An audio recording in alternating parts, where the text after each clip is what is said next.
international community has slowly turned against Israel in terms of their the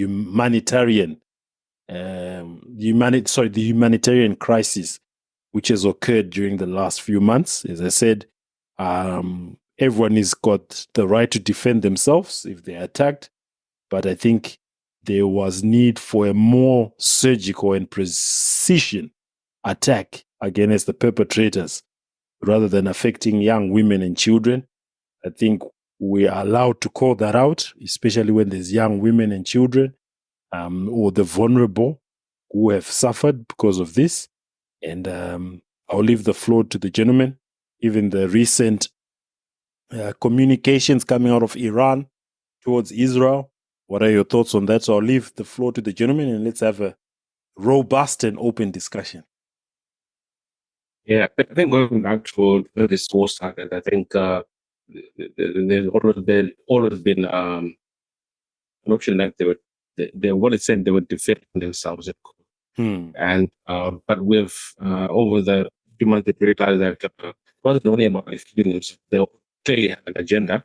Also, the things coming out, even the issue about the canal, even the issue of them trying to repopulate and strategize to what the Palestinian lands should look like after they're done. Then we see them bombing everywhere. There's this last week, I think there was a video that came out that showed people trying to get to some humanitarian aid, and they were being bombed like literally being picked up and shot at. So at this point, it's not about them protecting themselves. They clearly have an agenda that they're really trying to push forward for. And it's a shame that the international community hasn't done more to at least try to, curb those things that are happening in I know I was reading an article that was saying the Prime Minister of the UK was saying they're ready to call out Israel, but why do you want to say that we're ready to do something? Why not just act? Why not just show people, this is not what it should be. And just at the same, and it just shows that clearly these people have the big guns in their pocket, and they have all the support they need globally to be doing whatever they're doing, because clearly nobody said anything to stop them or try to dissuade them from stopping what they're doing. Joe, before I respond back to Tina's. All right. So my thought is now the global community, which is the UK, US, they are now crying foul because now Israel has gone to kill some of the humanitarian aid workers, like the Global Kitchen saga, where they shot down the convoy of the Global Kitchen when they were traveling to go about their humanitarian business, and their vehicles were clearly labeled that it's a Global Kitchen. Yeah. And they attacked them multiple times, and they knew that they were targeting people who were not Palestinians, they were not even Hamas, and they were international humanitarian workers. So the death of the UK citizens and American citizens now is brought to light the atrocities that are happening down there in Gaza. So to me, it's a no-brainer if you look at the numbers. So that poses the question in terms of how the international community, I think the international community is the NATO countries. That's what's considered the international community. You've got your NATO countries.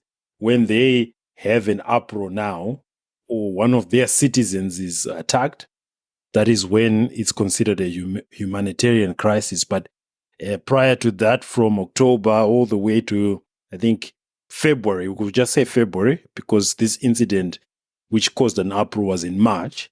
So up to February, when women and children were being attacked, why didn't this international community start to raise the alarm bells? You know, they let it go because of, you know, is it the hypocrisy of the international community? I'm asking the questions today. I've got no opinion on this. I'm asking the question.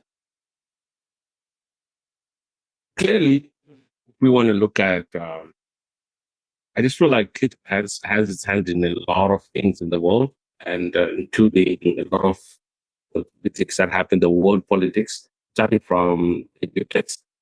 I mean, if you I was on Instagram the other time, and they were shockingly, I realized that the Twin Towers before 9/11, and recently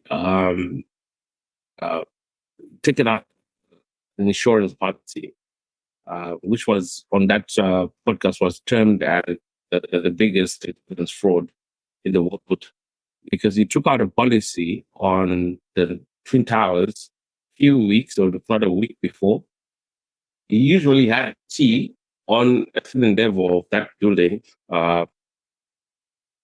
every morning, and on the day that attack was done, he did not pitch up. So this guy's name what if you are sick?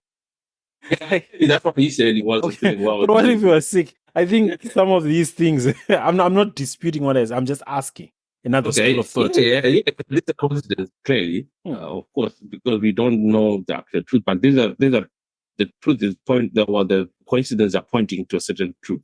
Okay. And this guy is called Larry Stevenson. It's clearly Jewish. He owns this, and then we go into even all the other issues that we hit off the or whatever everything we've heard. You are most likely going to find a Jewish name amongst those people. So clearly, Jews have got, or the so-called Jews have got a hand in a lot of the things that happen right now. But look at the meat issue. Who's making meat? You can what you call this? This guy was eating meat. Who's doing that? The ex from Israel. Who's doing? Who deals with certain countries and providing certain countries? It's the Israelis. They have their hand in a lot of things.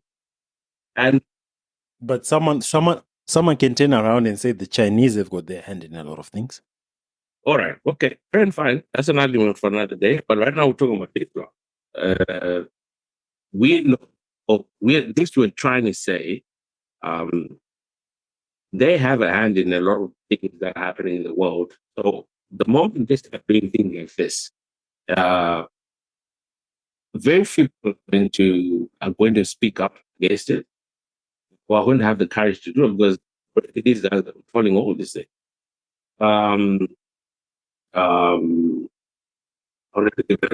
Just went out.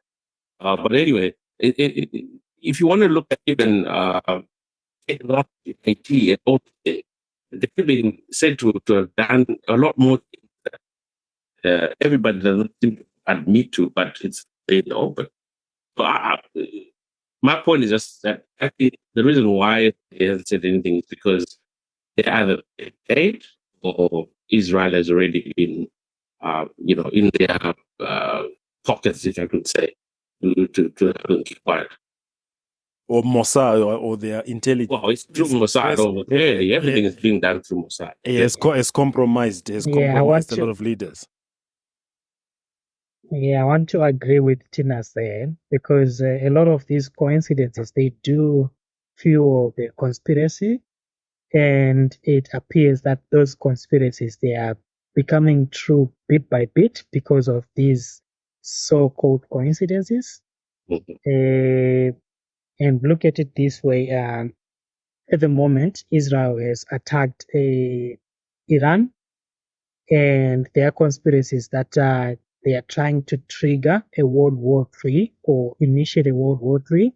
They're being used as a pawn to start World War III, baiting all the Arab countries Iran, Iraq, and all the other countries around, and Russia included, is being baited into this World War III.